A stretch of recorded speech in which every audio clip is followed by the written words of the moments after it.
Sadler, you're small time. No.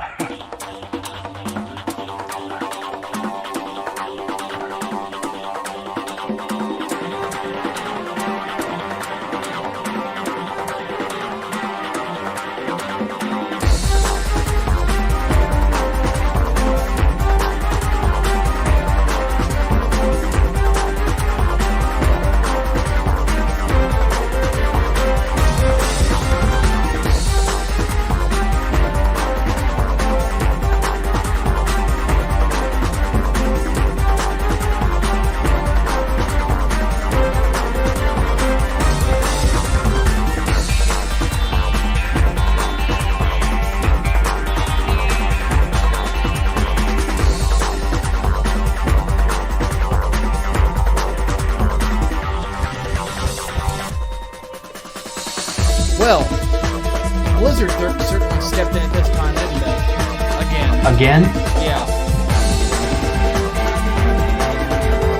So, we've got some stuff to discuss this week. We're going to start it off with a bit of good old-fashioned fix of the week, but we're going to move into some Warcraft Welching, some anime weirdness. Yeah, this is going to be an interesting episode, to say the least. Why does a thing called interspecies reviewers exist? I don't know. Let's just get started. My name is Micah Curtis. And I'm Alex Baldwin. 2 nukes weren't enough.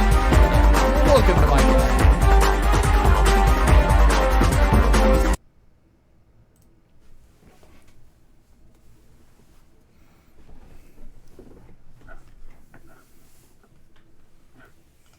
Hatman. Okay. So let's get into it. Hatman, if you would please. Wait, why are you huge? Why am I huge? I don't know. That's weird. Hold on. While I unfuck something, tell everybody about your pick of the week, and then here. Okay, so the last episodes of BoJack Horseman dropped, I think yesterday, and I binged them because I binged them, and honestly, I'm kind of impressed. The fact that they kind of had to rush towards the end because they were kind of told, like, last minute, hey, this is going to be the last season, so just find a way to end it. And apparently they were looking to do, like, 2 more, I think. They almost pulled it off. It ended up being pretty well done. It covered a lot of the things that people have been theorizing about for a while. And I'm trying to keep this spoiler free, though I can't really talk about the last 2 episodes without going into spoiler territory. So I guess I can say it almost ends the way that people expected, but there's a twist to it. But anyway, it turned out really good, and I think, thinking back over the whole show, now knowing where it finishes, I think this might be one of the best animated shows ever. I think it does a magnificent job of tackling the consequences of addiction, mental health, the stigmas attached to them, Hollywood culture, really entertainment culture in general. It does all of that so masterfully. And yeah, like, there are some unsatisfying bits in the last 8 episodes, I think 7 episodes. But ultimately, I think it does well. Like, if it doesn't stick the landing, it still gets about as close to there as you can, given the resources and the time frame that they had to do it. It's a really, really good character study, and it's not just for the titular BoJack Horseman. It's several others as well. You've got Mr. Peanut Butter, you've got Diane Nguyen, Todd Chavez, for God's sake, Princess Carolyn, who's probably the best written character of everyone in there. It's multiple character studies going on at once, and it manages to really be satisfying in the end. I'm satisfied by this ending. I mean, coming off of unsatisfying shit like The Rise of Skywalker, I think this is I think it's about time that a series that I enjoy gets to end the way it deserves to. There you go. Is there anything you want to delve into spoiler wise, or are we ready to move on? I don't think I want to talk spoilers now. Okay. Because literally it came out yesterday, so people haven't had time to go through the whole damn thing. So I don't want to risk fucking with anyone's experience by spoiling it, because there's one episode in particular I was like, oh shit, are they really doing this? Are they doing this right fucking now? And then it went a completely different direction. Like, oh, now that threw me for a fucking loop. So yeah, I don't want to ruin that for anybody else. Fair enough. So my pick of the week is Resident Evil 4.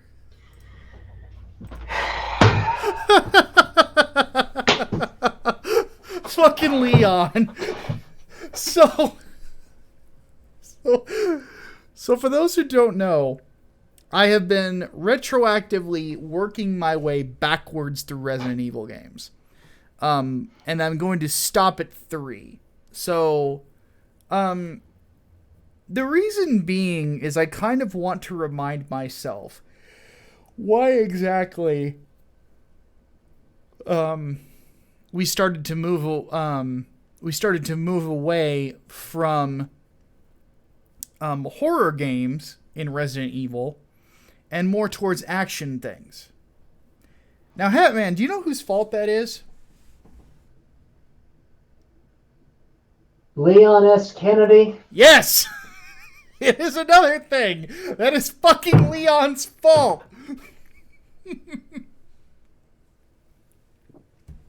Because this is the game that started it all. And it's so ironic. So, for those who don't know, Resident Evil 4 is probably one of the greatest video games of all time. And I think that is a worthy title.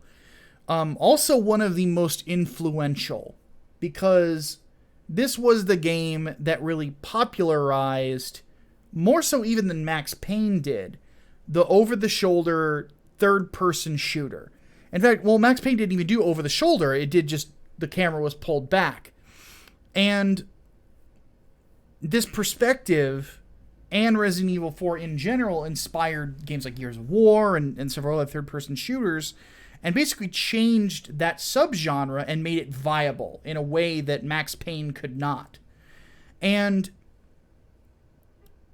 that, of course, I mean, the game industry owes Resident Evil 4 quite a bit. However, the interesting thing about this title in retrospect, in comparison, because keep in mind, I've gone back and played 6 and 5, is that this is also the game that inevitably, in a sense, because of its success, led to the downfall of Resident Evil. In a weird way, up until 7, it's almost the beginning of the end. If they didn't take the risk of Resident Evil... Well, basically, if Resident Evil 7 had not been as successful as it was, this basically would have been the beginning and the end of Resident Evil, as we, just in general, as a franchise.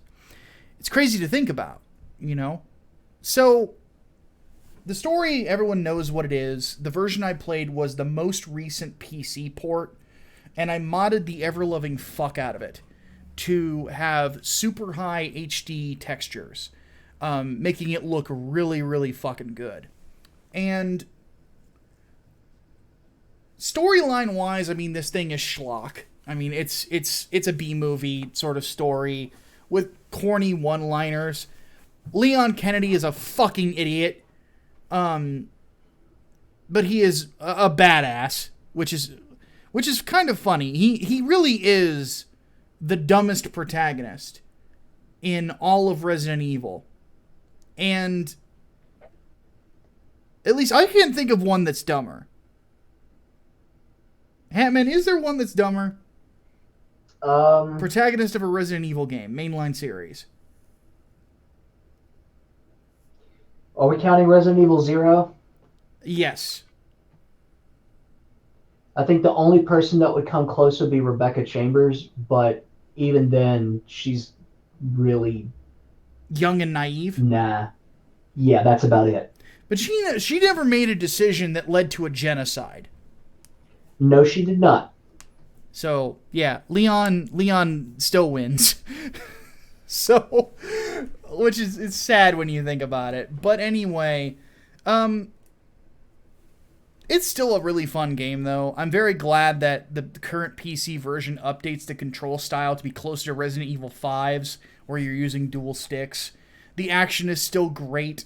It's a lot harder than I remember it being. I didn't remember it being this difficult. But that's part of the reason of what makes it so interesting. You're coming off the heels of 5, yes. Yeah. It is. Well, to be honest, though, part of the reason that 5 is easier is it controls better. Yes. Very yes. But no, even more so, like, even in, like, 6, he's still a fucking idiot. So, just remember that everything that has gone wrong with Resident Evil is Leon Kennedy's fault. And, yeah, that's basically it. Chris Redfield for life. So, though I would honestly say Redfield is not the smartest protagonist in Resident Evil. I would say... I'd actually argue that Jill is. Jill always has say so too. She probably has the best like head on her shoulders of all the characters. Just her reaction to the outbreak in Resident Evil 3. Yeah. She was ready for war. Yeah. And then after that, she's also you kind of see how clever she is in Revelations 1. Mm-hmm. And damn that bodysuit. And then in 5, she has a great sense of responsibility because she's the first person to dive on the grenade of sorts and try to take out Wesker when they've got the chance. And then whenever she's broken free of the mind control, she's not thinking of herself, she's thinking of everyone else. So I would say Chris is the best male protagonist, Jill is the best in general. I think Chris and Jill are awesome. You know, they're the originals. You know, why wouldn't they be? So, I'm hoping that Jill is the protagonist of 8. I really do.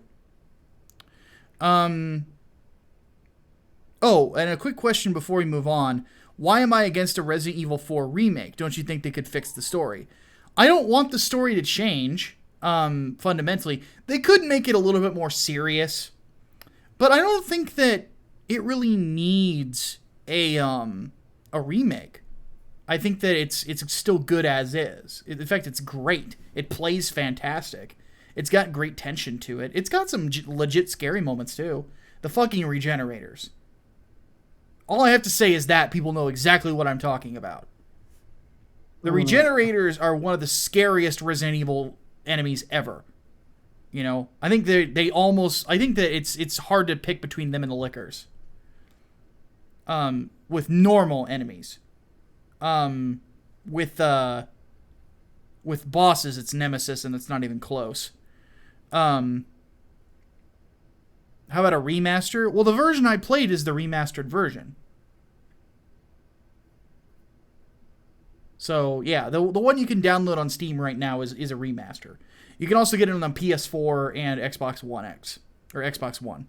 And it goes all the way up to the 1080p resolution at 60 frames a second. It's actually a really good look. Because I have the PlayStation 4 version as well. I've owned this on like 3 straight console generations. So, and you can't say Chris Redfield is overrated. Chris killed Wesker.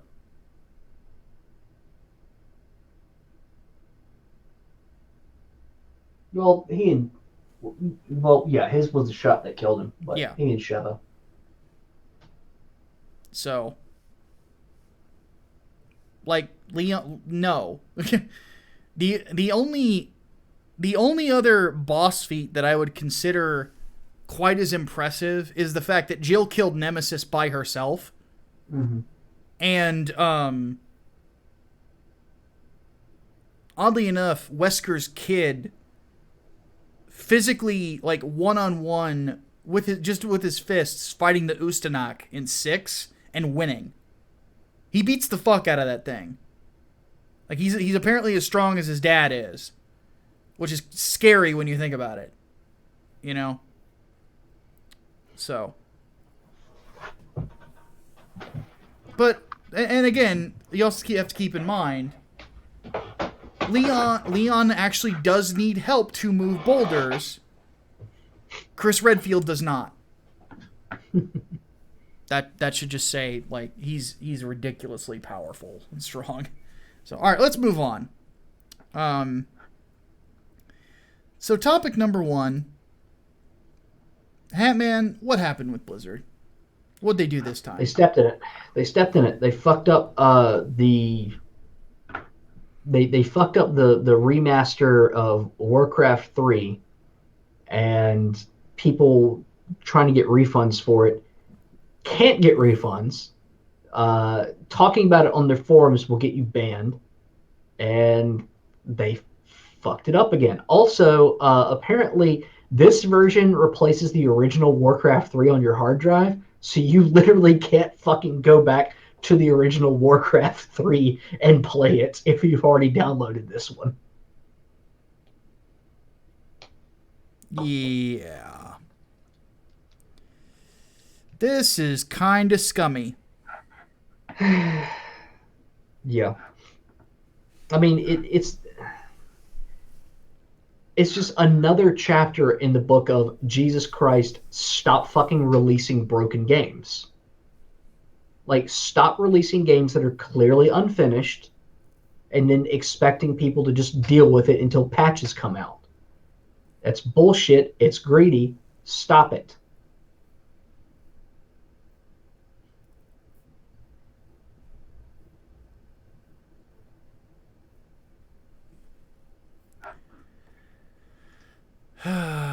Where to even begin with this?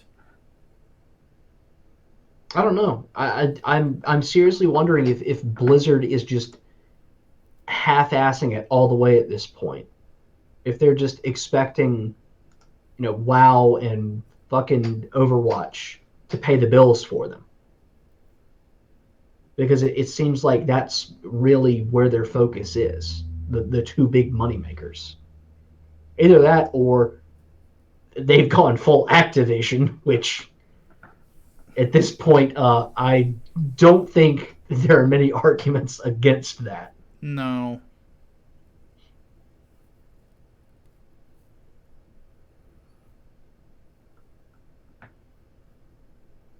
I'm actually at a loss for words on this. Yeah, there's not a single company that has done a remaster of one of their games and done this. Not one. Mm-mm. No. And what was the list of bugs?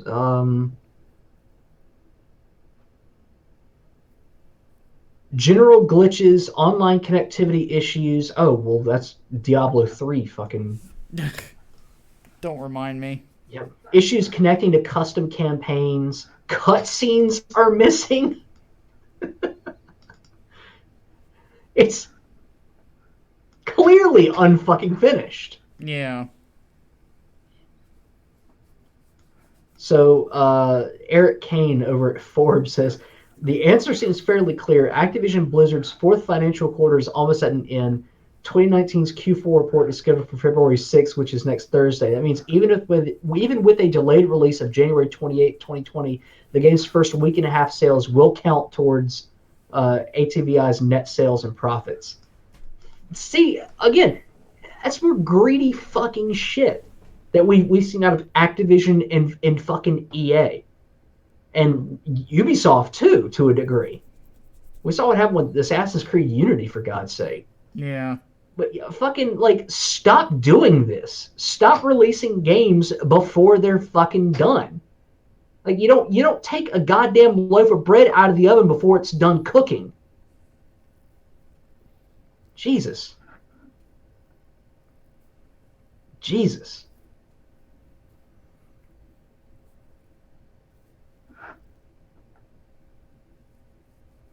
I don't get it, man. I really don't either, and that's why I think they're half-assing everything, and they're expecting the two big ones to pay the bills, because if they fuck those up, then that's a reason to jump in and stop some shit. Yeah. I mean, the reaction to the free Hong Kong shit in Overwatch, they at least they fucking jumped onto it as quick as they did, because they knew that was going to affect their bottom line. Yeah. With more niche titles like Warcraft 3 Reforged, fucking they can afford to not give a shit. Which is so unfortunate to me, because they put so much work into the remaster of StarCraft, the original. Mm-hmm. And it's actually an amazing remaster. Mm-hmm. Yeah, I'm mystified by this. I really am. Now I just wonder again, and this is just generally how it goes, is now that there's another screw up on their hands, which Overwatch character is going to be gay now? Oh God. Like, Or that's they'll put become something out about Diablo. Yeah, it's to become a meme people. at this point, but it's basically what they always do, is they always try to distract from their fuck ups instead of owning up to them. Turns out the Lich King is trans. Yeah. Whatever. Something like that. Fuck you. In other news, just as an aside, people are trying to actually claim that cross-dressing Cloud is trans. No. That's a trap. That scene is literally a trap.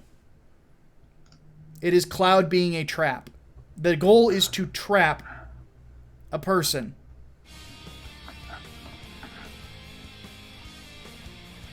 Chaos Sonic throws a buck at us, and he says, "What do you expect, Hatman, when they bend over for China for so long that they fuck Hong Kong?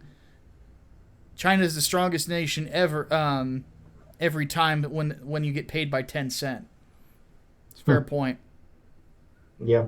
But yeah, they don't give a fuck. Again, it's because of straight greed, the pursuit of the dollar. But that's the thing. If you do not fucking respect your customers, if you do not acknowledge your fuck-ups when you deliver a subpar or outright broken product, you're not going to have customers for very long.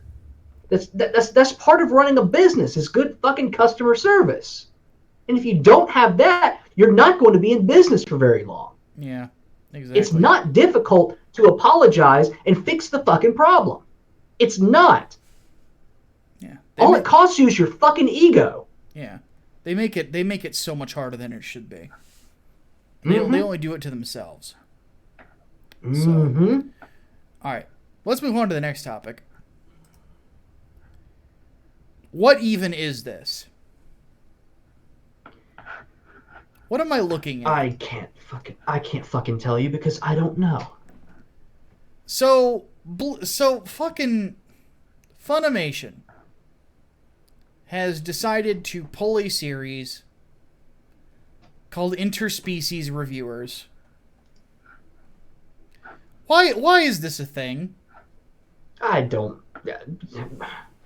Because fucking, instead of acting out all of their strange fetishes like the Germans do, the Japanese make an anime out of it.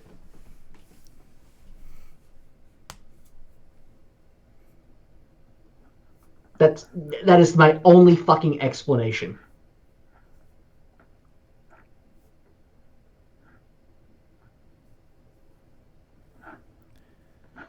Yeah.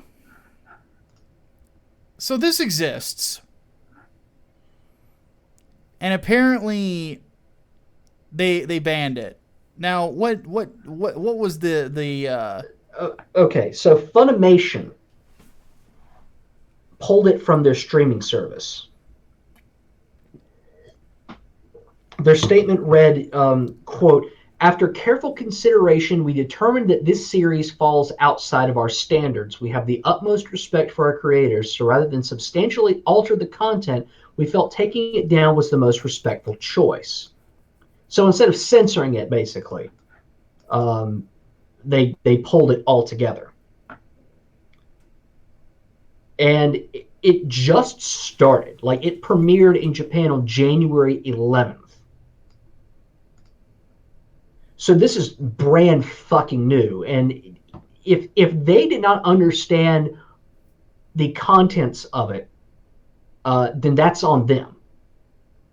Like, you don't just go into it and then find out, oh fuck, it's fucked up. That's again bad fucking business practice. That's called being fucking stupid. And some people in the chat are saying it was already censored. So I don't fucking know. Rumor Mill is saying it's because of transgender drama. Some people in the chat have already seen this. Tell me, what is the transgender stuff that's in there? I think Black Knight Rex makes a really good point in the chat. He says they dubbed High School of the Dead, High School DxD, Shimonetta, and Prison School, and now they have standards. Yeah, Prison School I have not watched, but I've seen like screen caps of it and stuff. That's basically porn. Like there's apparently parts of it that are basically softcore porn, you know. And then I've actually watched High School of the Dead, and there's some scenes in that are pretty egregious. Oh yes, I've seen High School DxD, and yeah, I know of DxD by reputation. That is a titty anime for sure. Yeah. Daniel Parker throws $4 at us, says, these are the same people who fired Vic Mignogna for BS allegations. True. And then this Chaos Sonic says something similar, says, ha, Funimation having standards after fucking over Vic for so long. Now that's funny.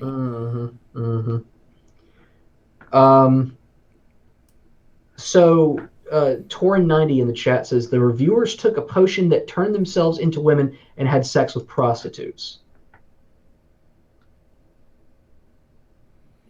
Okay, what?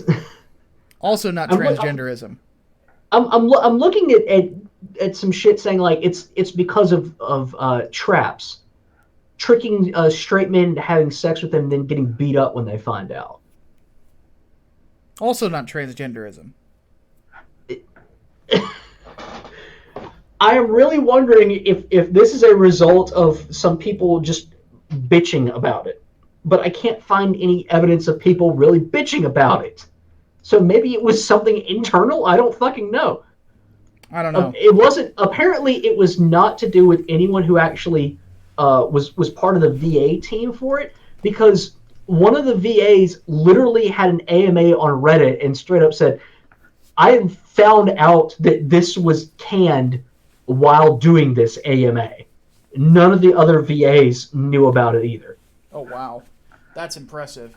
No, what gets me is half the time that there's tranny drama whenever it comes to these situations, like, people don't even know, like, it's not even transgenderism.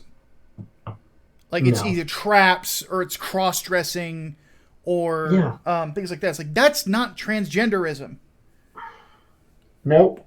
Completely becoming biologically a different gender, that's also not transgenderism. It's like, Jesus fucking Christ.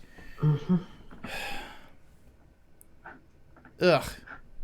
I am just all kinds of confused with it. Like, even if we object to, shit being heresy, because we obviously we're not going to like shit if it doesn't fall in our taste. Like, that doesn't mean that everybody else should feel the same way. Like, we're not celebrating this because this is heretical. We're anti-censorship, to say the least.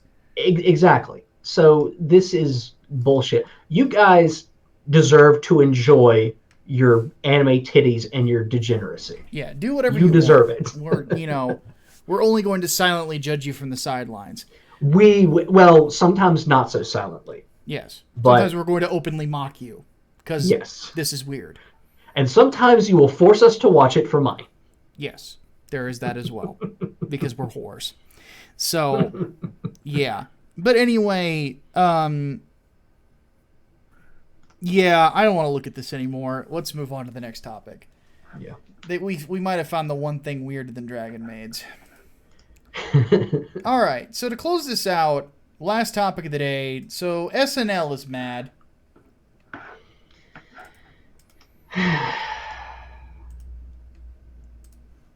So SNL did a skit because SNL doesn't know how to be funny anymore, where they basically said that the big Oscar nominee is white male rage. They literally got the title for a parody song, talk about low effort, that might as well have taken its title from a headline over at the Huffington Post or The Root. Keep in mind, the host of this segment and the person doing the parody song, both white. One of them being a dude. I don't want to live on this planet anymore. Hatman, would you say we live in a society? I would say that we live in a society, and what do you get when you have a mentally ill loner with a society that abandons him and treats him like trash? Bottom text. What do you get? You get bottom text, but you also get what you fucking deserve. Oh, God. So, yeah. This is something that I am very much kind of tired of hearing from people who are ass mad that a movie that is fantastic is getting recognized for being fantastic. Just because I'm guessing nobody died in the fucking movie theater, you bunch of savages. Let me ask this. Do you think any of the people bitching this long about Joker actually watched the movie? Because if they watch the fucking movie, like, it can't be any more clear that the message is have some fucking empathy. Yes. Either they didn't fucking watch it, or they absolutely reject the idea of empathizing with people who are not like them. In which case, that makes them fucking sociopaths. Yes. By the way, we got about 80 people watching right now and only 14 likes. So if you're enjoying the show, please hit that like button. Unless you're Leon Kennedy, in which case you can fucking hit the dislike button. Yeah.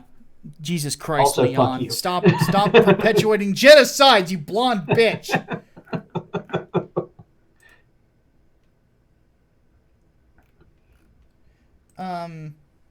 Anyway. But as it stands,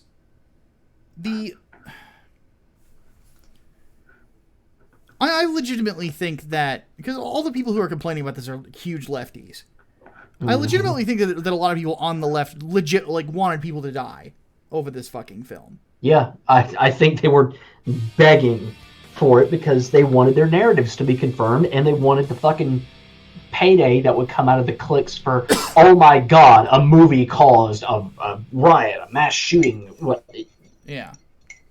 Fuck them. Fuck that shit. Yeah, this is a very much a fuck 'em. Fuck 'em.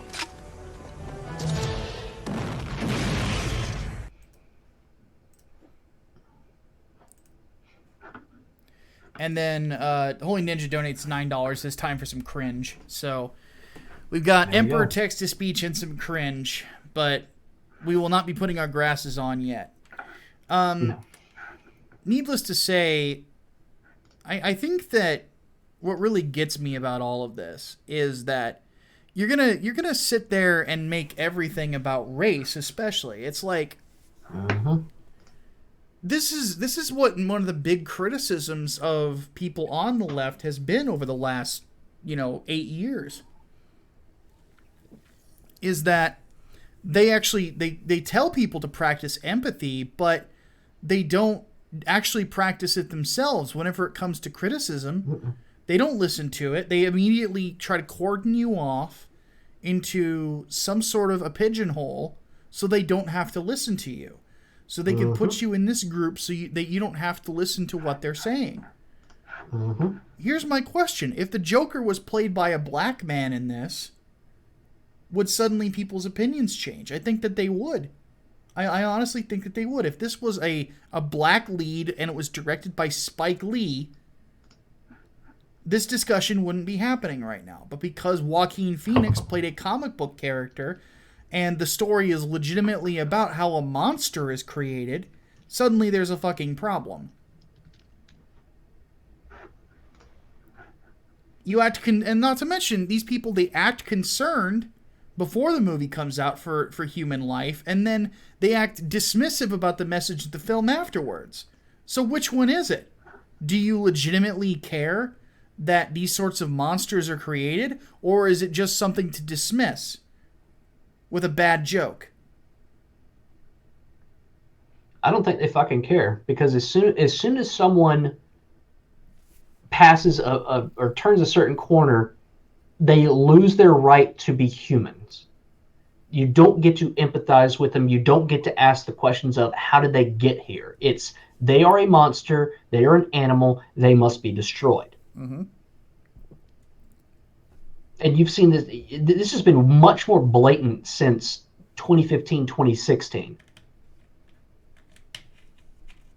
And that's the thing. Like, this movie, Joker, is literally a movie about what happens when a mentally ill dude gets fucked over by society, by government, by the people closest to him, and how he reacts to it. It's a not even really a cautionary tale. It's just an explanation for why people can do fucked up shit.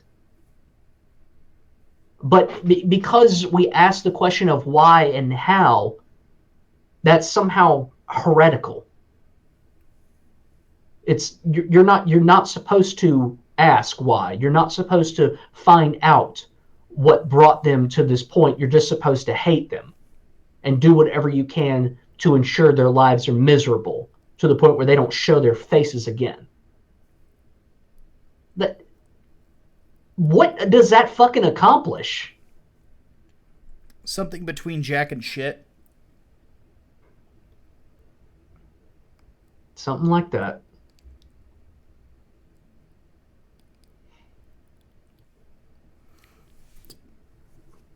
I said it once and I will say it again. To these people, you are simply not allowed to disagree. Fall in line or else. Yeah. It's especially ironic given the eat the rich politics behind Joker too. Oh yeah. The politics of this film are very left. I have to wonder if that was intentional. If they knew the kind of reaction that it was going to get and put that political slant in there as almost like a buffer for it.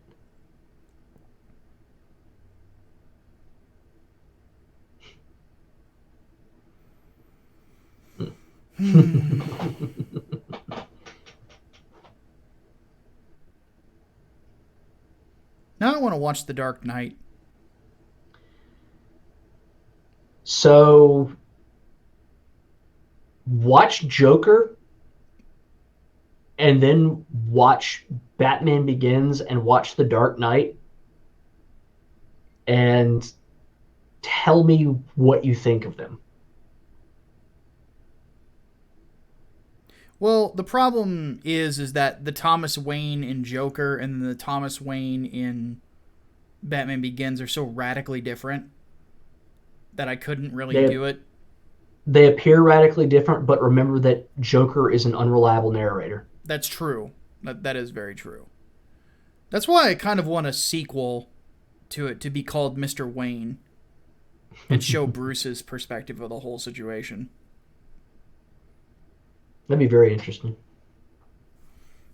And of course, as always, I would like to see Christian Bale return to the role, but I'm interested to see what Robert Pattinson does with it, especially after seeing The Lighthouse, and he's amazing in it. Both he and Willem Dafoe. It's a phenomenal movie. I think he'll do well. Robert Pattinson is a very good actor. He just got a bum rap with fucking Twilight. Yeah, exactly.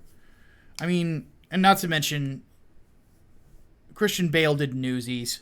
I mean, like we can cut everybody some slack for the stuff they do when they're younger. Yeah. But at the end of the day, there is one lesson that we must all learn.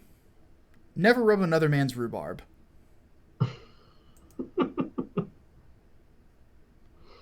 Yeah, I actually played Joker in MK11. And it's the Joker in a Mortal Kombat game. The problem is it's in Mortal Kombat 11. And it still has all of the problems that Mortal Kombat 11 has, in the fact that it's just not... It's not as fun as Mortal Kombat 10 is. It just isn't. You know, it is a fun game, but the over-the-top, almost cocaine-infused gameplay of MK10 is so superior. You go back and you play MK10, you can't play 11, even though 11 is probably one of the most beautiful video games you will ever look at, and it has the best fatalities. But the core gameplay in 10 is far superior. I'm just curious to see what they do with Spawn. Because he's fucking nuts and would have been very well suited to 10 or Injustice 2. So, though I will say Injustice 2 did have some really good DLC characters. Hellboy was a lot of fun, but I didn't like him nearly as much as the Red Hood or the Ninja Turtles. But then again, I am a huge Ninja Turtle fan, so... Samurai Bearer donates $3, and he says, I'm assuming he, I was replaying Parasite Eve and noticed Alice from the Resident Evil movies is a lot like Ea Brea. My question to you is, do you think what Paul W.S. Anderson could have made a good Parasite Eve movie? Given how good Event Horizon is, I think he has it in him. It's just he goes for quick money as a director, I've noticed. Yes. Very, very good question. It could, but played by Milla Jovovich. Yeah. I think that is the only... That's the only way he would do it, but it would fit. It would fit. The casting I think it would, yeah. I think it would. What I find so ironic about the whole Resident Evil movie series is that Milla Jovovich would have made a decent Claire Redfield. Mm. You know? Serena donates another $1 and says, this is in regards to Joker, she says, BreadTube, as they call themselves, used the movie to justify the subversion of capitalism and the implementation of socialism. Say the explanation of the exploitation of the working class, and that, God, there's a new setup on Streamlabs where you can't really read long messages very well. Give me a second to read the rest of this, and then we'll go ahead and get to the Q&A. Sorry about this, guys. But Streamlabs OBS updated, and it kind of fucked itself in one area. So I have to look at this here. Okay, here we go. So, implementation of socialism. They say that the exploitation of the working class by the rich and the lack of social programs created the Joker. No. He gets fucked over by social programs. Like that can't be ignored. Everything fails him in that film. Everything. Yeah. Including him. I mean, keep in mind the the culture of the workers themselves didn't go to help him either. No. They propped up his message, but they didn't actually help him. No. Or rather, the message that they thought that he was pushing. Yeah. At the end of the day, he has no message. Mm-hmm. It's like a dog chasing cars. Yeah. I'm an agent of chaos. All right, Holy Ninja Toe asks, for the Entertainment Podcast, thoughts on Yu Yu Hakusho? I've watched it. Yeah, it's enjoyable. It's a fun little action anime. I've watched it up until the last arc, and the last arc kind of moves very slow, so I didn't watch that part. But up until that, I think it's pretty good. Talon Silverbane wants to know, for the Entertainment Podcast, I wonder how to pitch and start work on creating a new RTS game similar to Warcraft 3 Reforged, yet trying not to be a total fuck-up. Well, I'm not a game developer, so I can't say much there. I can't really help you either. My whole thing is that if you're wanting to make a fantasy story, build your world first, and then come up with a story, and then center your story around your game around that story.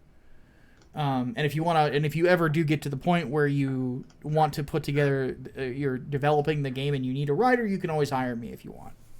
So I consider myself a commercial writer.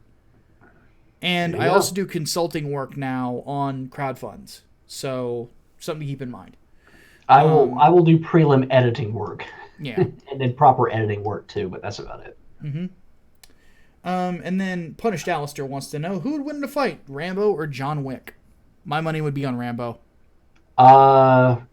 Rambo, unless he killed John Wick's dog. Pretty much. The reason being is, honestly, Rambo's got more combat experience. And we've heard about Wick fending off some pretty crazy numbers. But we've seen, instead of just straight up fighting, that Rambo is really good at outmaneuvering people. Mm-hmm. And he's a stealth expert. Oh, yeah. I mean, just watch First Blood. First Blood, one of the best movies ever. God, I love First Blood so much. Oh yeah, very good. Me and my dad are such big Rambo fans. My dog has a dog named my dad has a dog named Rambo. My dog has a dog named Rambo. My dad has a dog named Rambo. His dog has a dog named Rambo. Yes, but no, my dad's dog is like this big ass golden retriever, and his name is Rambo. Nice. Yeah, purebred golden retriever that was just given to them. Wow. And it's funny because my stepmom is not a dog person. She's not a pet person at all, really. But they ended up rescuing this little Yorkie that got abandoned and and was missing a leg. So they found it on the side of the road. So they took it to the vet, got it stitched up, and then they ended up keeping it. And that has ended up being my dad's dog. And then they got Rambo with the full intention of that dog being my dad's dog, and now my stepmom loves him. So now I'm kind of pissed off because I had to spend my teenage years without a dog. Like, damn it! So I kind of miss having a Yorkie, but yeah. He was a blind man in his last years, so. No, that's. But Mr. Matchstick wants to know, who wins in a fight tag team edition? John Wick and Rambo versus Chris Redfield and Leon Kennedy. No fucking contest. I think that Chris and Leon take that because they've worked together before. That's something to keep in mind. Canonically speaking, and people are going to get pissed at me about this, canonically speaking, Chris's league's better than Leon in a fight. Because he actually has military experience. Leon does not.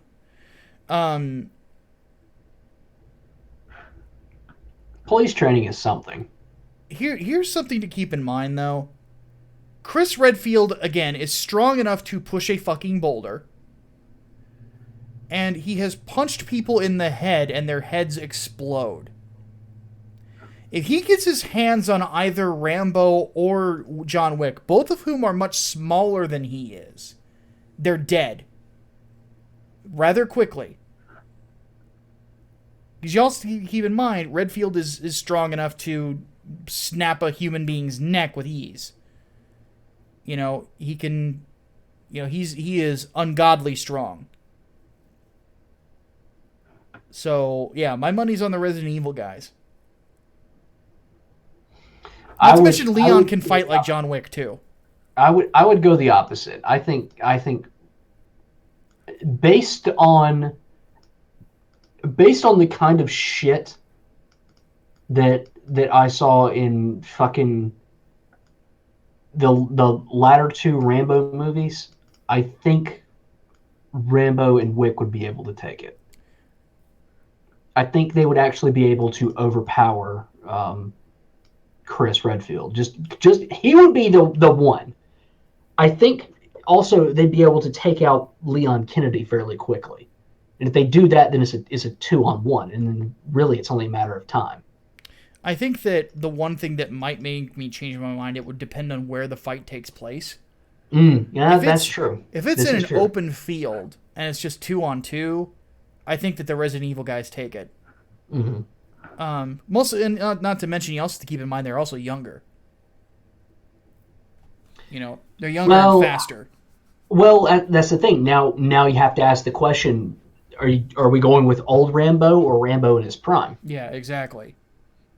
Are we talking the Rambo 3 fuck 'em Rambo? Yeah. Which is probably Rambo at his deadliest. And then which versions of Leon and Chris? You know, because if we're talking Resident Evil 5 Chris or Resident Evil 6 Chris, that's a scary Chris Redfield. Yeah. Because he's still jacked. That's also true. Yeah, because Gojira brings up Rambo punched a man's head off. Yeah, fucking Chris Redfield jacked himself up just so he could punch Wesker. Yeah. That's fucking great. Rambo ripped a man's heart out. Rambo didn't rip the dude's heart out so much as he did cut it out. Yeah, he cut it out. It's different. Yeah. No, Chris literally can shatter a man's skull with his fist. Like, that's scary, scary power. And then, yeah, he can grapple Wesker and hold him. Mm-hmm. Wesker being enhanced. You know, Chris Redfield is ungodly strong. Mm-hmm. Like, he's scary strong. He's like comic book character strong. You know? And then Leon, the big advantage with Leon is he's fast. He's probably as fast, if not faster, than John Wick. And he has insane throwing ability. Like, his accuracy with throwing knives is very scary, too, when you think about it. I mean, he literally threw a full-size knife, not a throwing knife, a full-size knife into a man's palm from about 20 feet away in the blink of an eye. Leon's pretty scary in different ways than Chris. Chris is the smarter of the two and the stronger. Leon's the quicker of the two, for sure. And he's much better with handguns. Chris is a one-man army. He'll just use anything he can get his hands on. It would be a crazy fight. But I think in certain scenarios, the Resident Evil guys would take it. In a jungle scenario though, Rambo could probably take both of them at once. Yeah, that's it. So, because he's stealthier. All right, we've been spending way too much time on this question. Wow. So let's get to the chat. Mr. No wants to know: have we seen any of the animated Resident Evil movies? I saw the very first one, the Leon and Claire reunion. It was okay. And I've seen clips of the one where it's Leon and Chris. And that one's kind of like... There's a really cool fight scene in a hallway where it's Chris versus a bunch of zombies. And you could tell he's been fighting zombies forever. Because he's like mowing through them like they're not even there. And then Leon comes in and does the exact same thing. Like they're not even there. Like they're just an annoyance. And Degeneration. Yeah, that's Degeneration. The one that I've seen. Yeah. Oh, that's not the one I'm talking about. But the kicker, like, or the one that I didn't watch that one. I ended up not watching it because I ended up seeing another fight scene from it where two dudes are literally rolling around shooting handguns at each other, and it was stupid. I'm like, this is dumb. Run over and kick him in the head. Stop it. Stop being stupid. So yeah, that's why I've only watched the one. But there is a cool moment though where Chris Chris, because he needs to reload his rifle, jams the bayonet into the gut of a zombie sideways to reload the weapon. He ejects the mag, and then he gets grabbed by another zombie. And instead of being worried about getting bit, he grabs the zombie and he power slams it, and then grabs his weapon, reloads it, kills the zombie it's stuck in, then kills the one on the ground. It's fucking ridiculous. It's so weird, that movie, for the clips I've seen. It's like that's one of the best choreographed fight scenes I've ever seen, and yet it also is one of the worst. So, yeah. Resident Evil films are weird. Okay, hey man, you pick the next question. All right.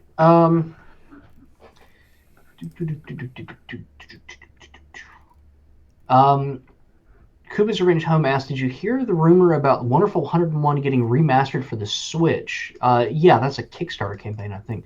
Is the Wii U fully obsolete at this point? No, because Super Mario Maker. There are still reasons to have the Wii U, and Super Mario Maker is one of them. Wasn't there a second one released? There was, but I don't have it.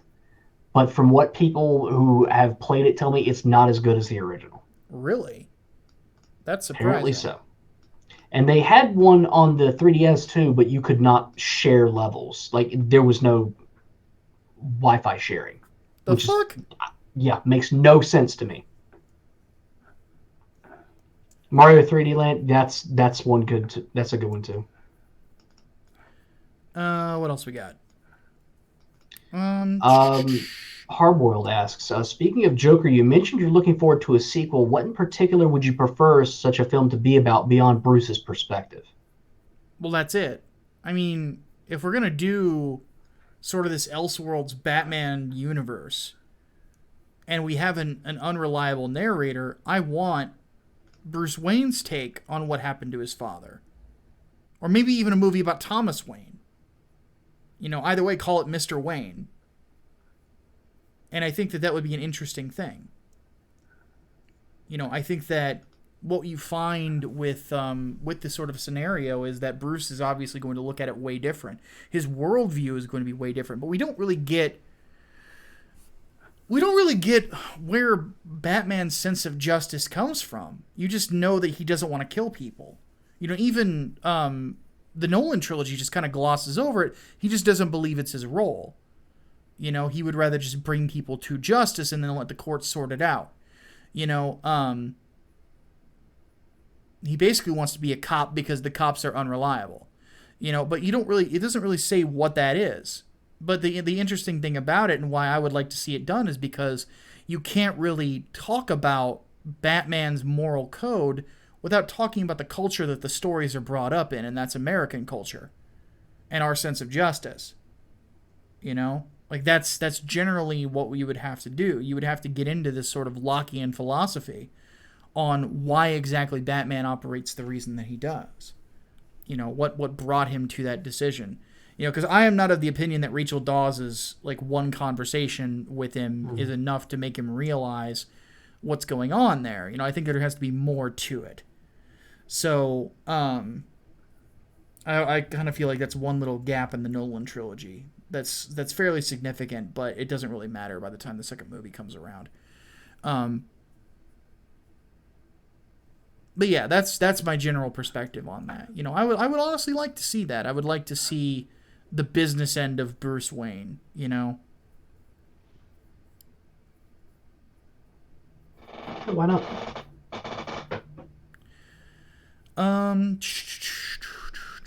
Melee Brawler asks, are we going to get the Fighter Pass Volume 2 for Smash Bros. Ultimate, or are we going to get the DLC individually? I am probably going to wait for, unless somebody pays me to review it again, I am probably going to wait until more of the characters come out before I put money on it. I have not even bought the first Fighter's Pass. So I will at some point, and then I'll get the second one too. But I didn't even buy the DLC characters for Smash 4 until like several months after they had been released, with the exception of Corrin and Bayonetta, which I still have not gotten. I still don't have them.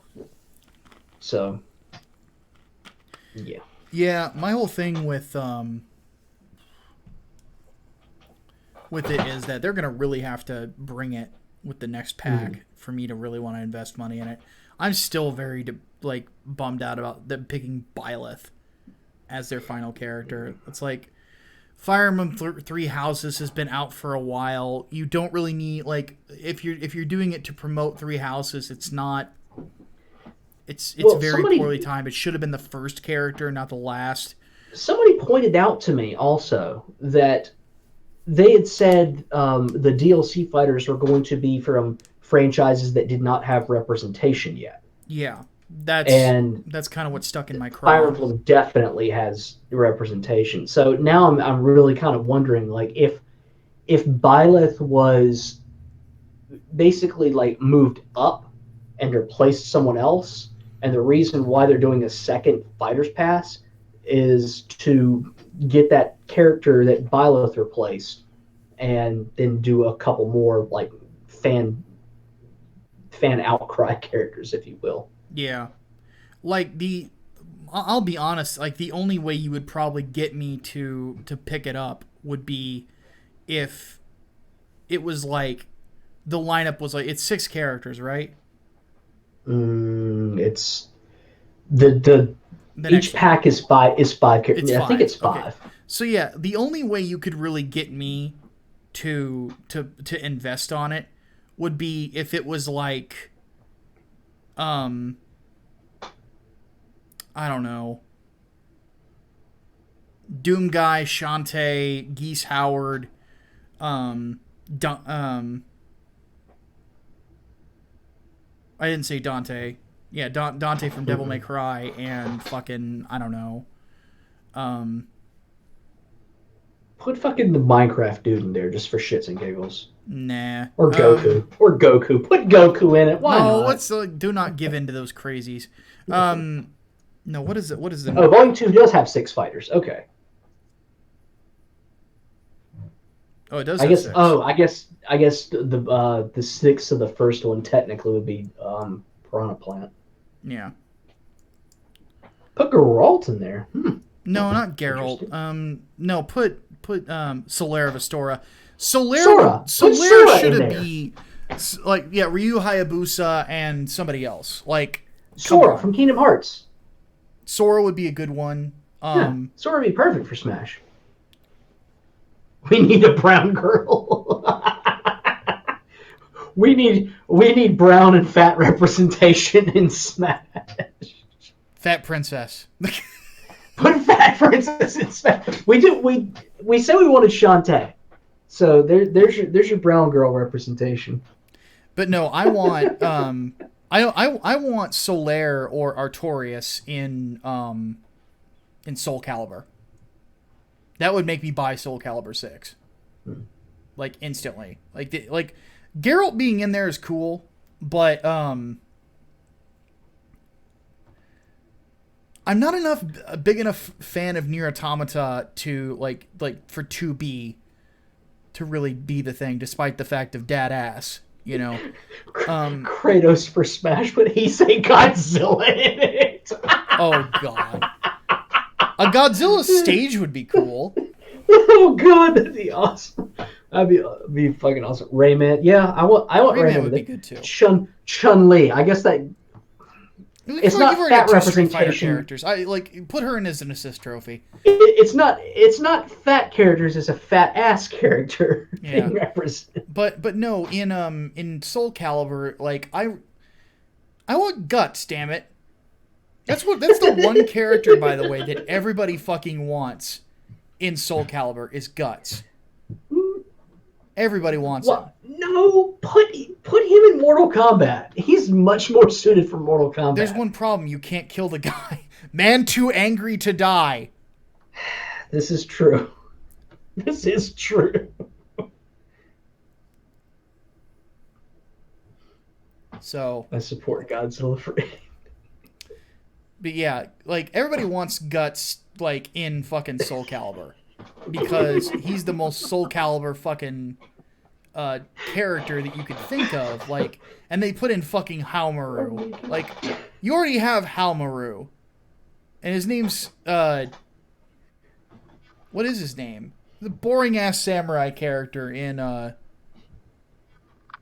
Soul Calibur. What's his name? I don't fucking remember. I don't play that much Soul Calibur. Mitsurugi. Like, there's not much of a difference between Mitsurugi and fucking Haomaru.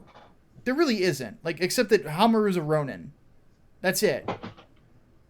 Like, who the fuck cares? Like, I understand that you want to promote Sam Show, but there's so many better characters in Sam Show than fucking Haomaru. Like,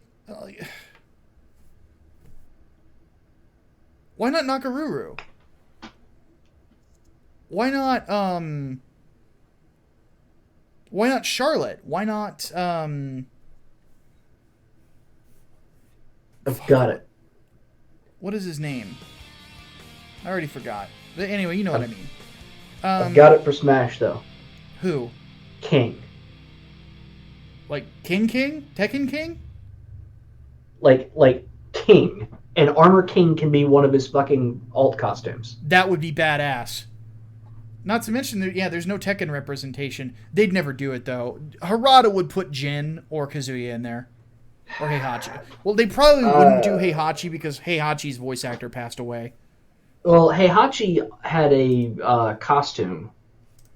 He had a Mii Fighter costume. They could still do King if they wanted. I would love for it to be King, don't get me wrong. King I think would be the best option that they could do. Yep. Sir Cosmic Paladin donates $5. Says, how do you make a bastard villain the focal character without yet keep him engaging to the audience? You just have to make him and his reason for being more interesting and provocative in a way, and make him charming. There has to be a charm to the character. All right, we need to get on to yes, we need to get to stuff. So, as promised, we're going to start off with the Emperor text-to-speech, because I have not seen it yet. Emperor has a text. If the Emperor had a text-to-speech device. Okay, so we're watching the first episode of it? Yeah. Well, we're gonna watch. Let me see how long it is.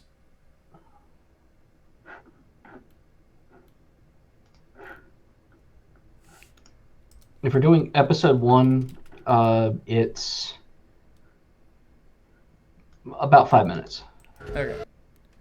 Let me get this queued up here.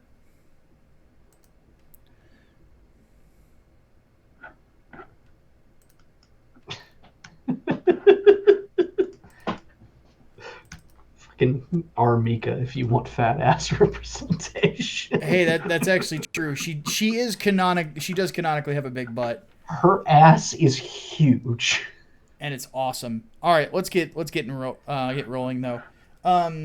Hitting it in 3, 2, 1.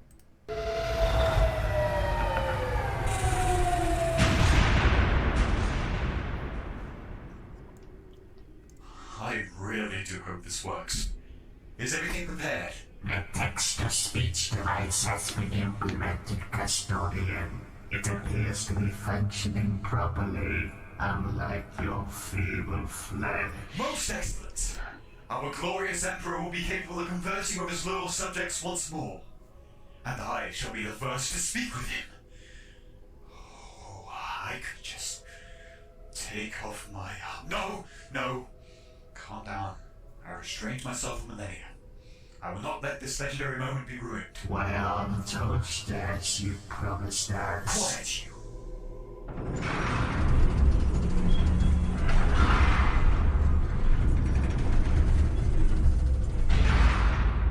Well, my divine lord, we have managed to implement a text-to-speech device to your glorious golden throne. Please, Lord, speak to us. About fucking time. At last!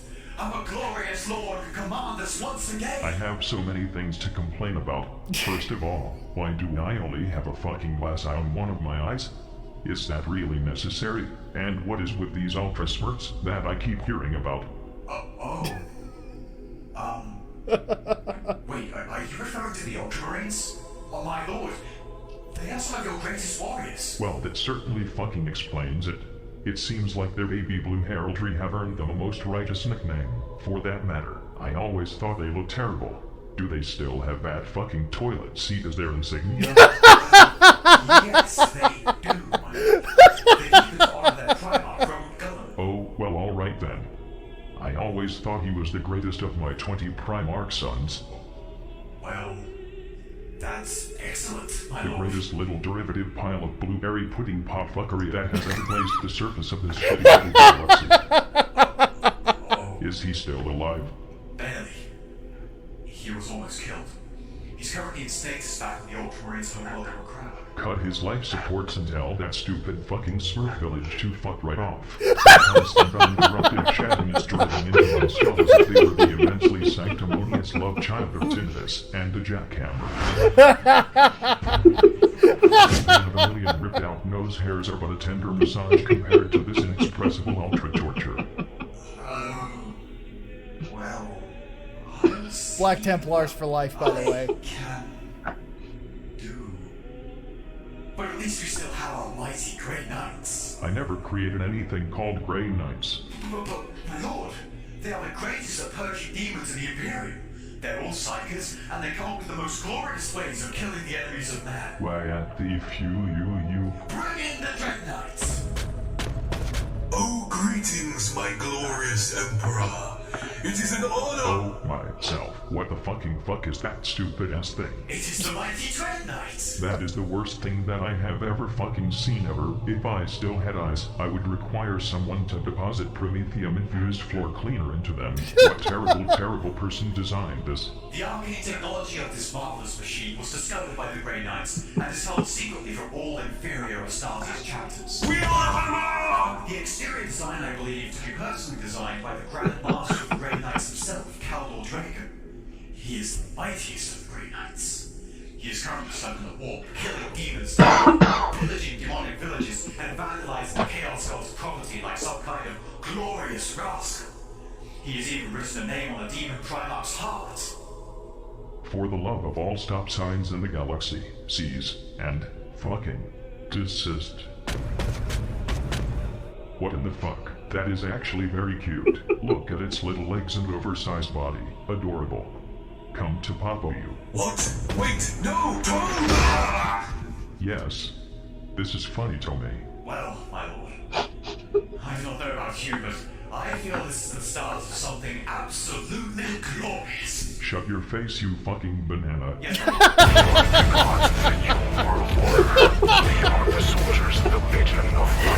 That was great. I told you. That was. I told you. I told you. I'm sorry. Just the riffing on the Ultramarines in and of itself is great.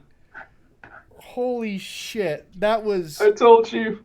That was fucking awesome. I loved it. I told you. I loved it. I told you it was great. So, we have a couple potential submissions from patrons for Cringe. We have one called Mio Loses It. We have another called Hisoka versus Gon. Oh God. Which of them is shorter?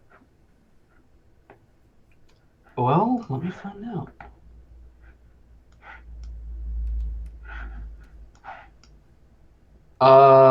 Hisoka versus Gon is shorter.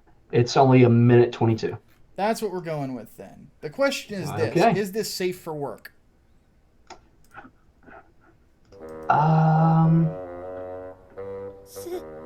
It's Hunter x Hunter, so... No. Wait, you said the other one is Oh So- yeah. oh, Oh yeah, yeah. This is safe for work. This is safe for work. Yeah. okay. Yeah, minute 21. Okay. I've never seen Hunter x Hunter. I don't know dick about it except for the name. Same.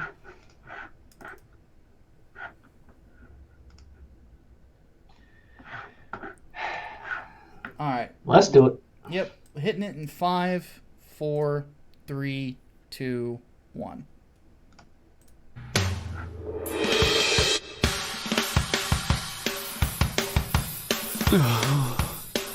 If I can't escape, I'll go forward! Yes, that's generally how things work.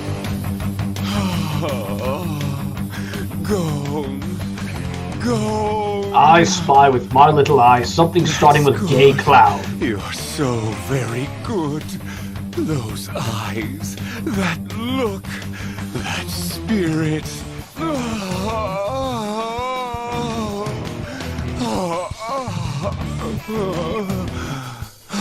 I just can't wait to break you. Is this a JoJo reference? Oh, but no, I hope not. yet.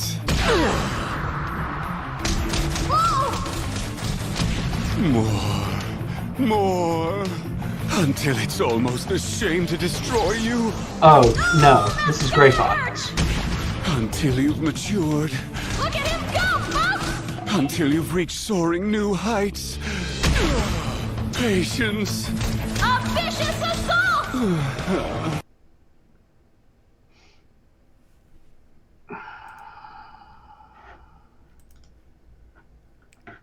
Gay!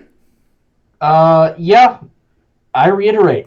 I spy with my little eye something starting with gay clown.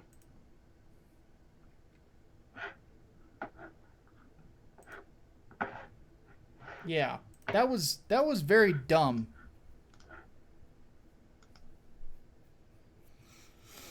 Can I just say this?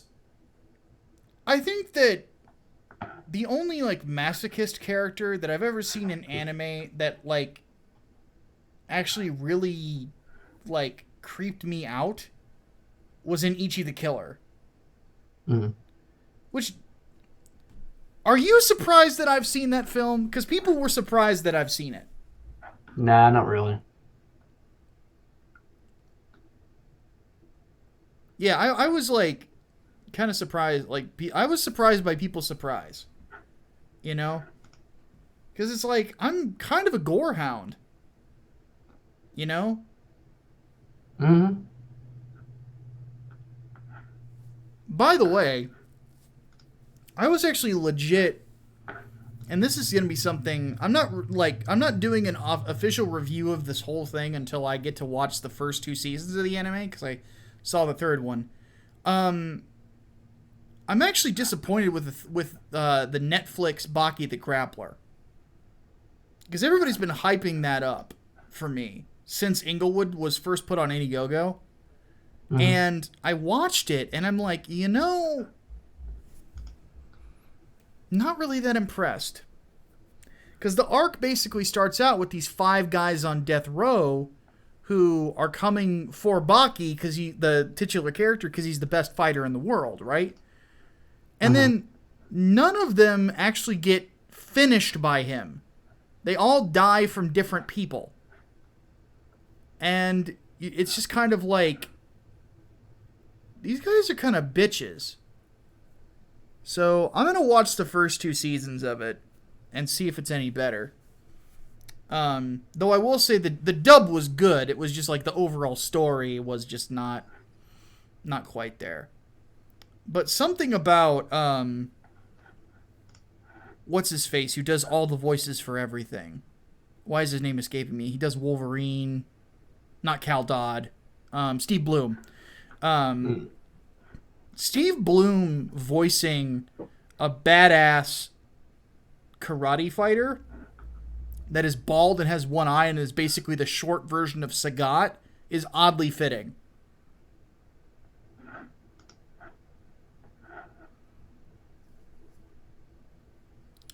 All right. Well, folks,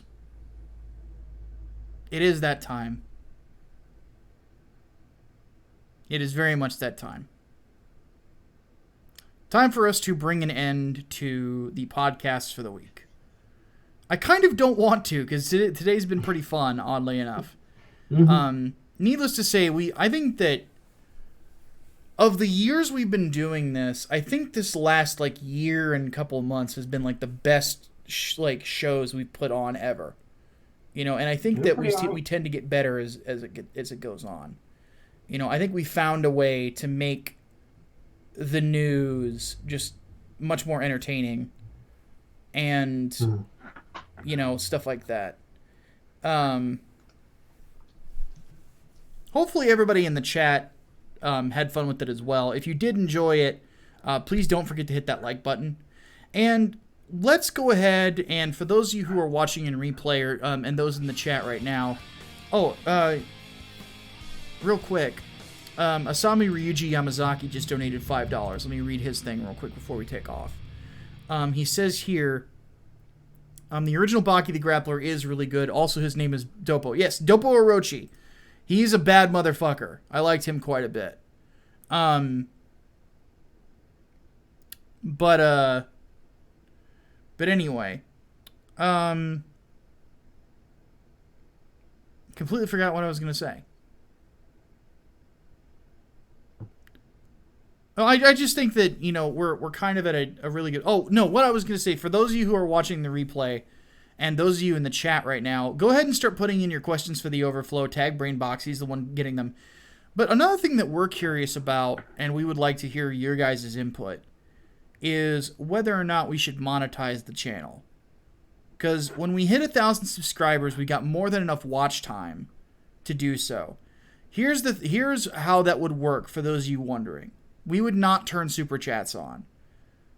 I am not a fan of super chats. I think that, honestly, well, first off, if you do it through Streamlabs takes a very small cut of what you're donating to us, very small. And on top of that, they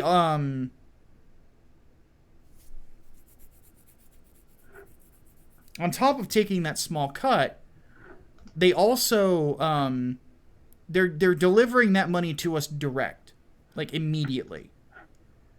And that, of course, is better for finances. Whereas with super chats, to get that money, you have to wait 2 months for your payout through whatchamacallit, AdSense. And I think that AdSense actually still has a $100 cap that you have to hit before they'll pay out on it. So what we would do is we would have it where it would just be normal monetization without super chats. Channel memberships would probably become a thing pretty quickly. And then we would probably... Someday, I am probably going to transition most of the stuff feature-wise that is on my main channel over here. Because it makes more sense being over here than it does there. And then just keep my main channel as sort of a vlogging channel, you know? So, but I would like to hear your guys' thoughts on that. Because I don't want to make a move that the audience is not a fan of. You know, so if you're watching this or if you're in streams, if you're in the chat right now, just let us know what you think about it. And yeah. Other than that, though, I just want to thank everybody for coming in. We hit the donation goal and then some. On top of that, you know, we're almost at 1,000 subscribers in a time where it's harder than ever to grow a channel. It really is. Like, it is fucking tough to grow a channel. You know, my main channel, like, I'm holding on subscriber-wise, but it's not easy to get people to watch because I think they've cordoned me off. You know, probably because of the earlier political stuff that I did. You know? So, needless to say, though, I'm very happy with how this podcast turns out week to week. I think that we have a ton of fun. I think that we have found a way to make an entertaining weekly show without introducing a bunch of bullshit drama into it and things like that. You know, we can do it off of the merits of entertaining you with the goofy fucking news that we get to talk about every week and our personalities. You know, we have so much fun on this in comparison to everything else, you know. So hopefully you guys are still entertained by it. Hopefully we get to do this for years and years and years. You know, especially because I mean in our personal lives we're doing a lot more now with and moving towards our goals than we ever have before. You know, with me in the comic book writing and all this other stuff, Hatman with his business and things like that. I'm honestly hoping that at some point in the near future I'm living the way I want to live and doing this professionally and doing comics professionally and you know, living in a small house in a country town in North Carolina with like 3 dogs and a cat, you know. So that sounds like a good living, and one of these days I'm going to get it. So, all right. Hatman, any final words after that long ramble from me? I don't think I've got anything else. All right. Well, folks, again, we really appreciate y'all coming here. Had a ton of fun this week. We'll be back with the Overflow. We'll probably record it on Tuesday, and then go from there. In the meantime, though, we're going to go ahead and take off. I'm going to go get some food. So, until next time, my name is Micah Curtis. I'm Alex Baldwin, and yeah, food sounds pretty good right about now. Yep. We'll see you guys soon. Deus Volt. Deus Volt.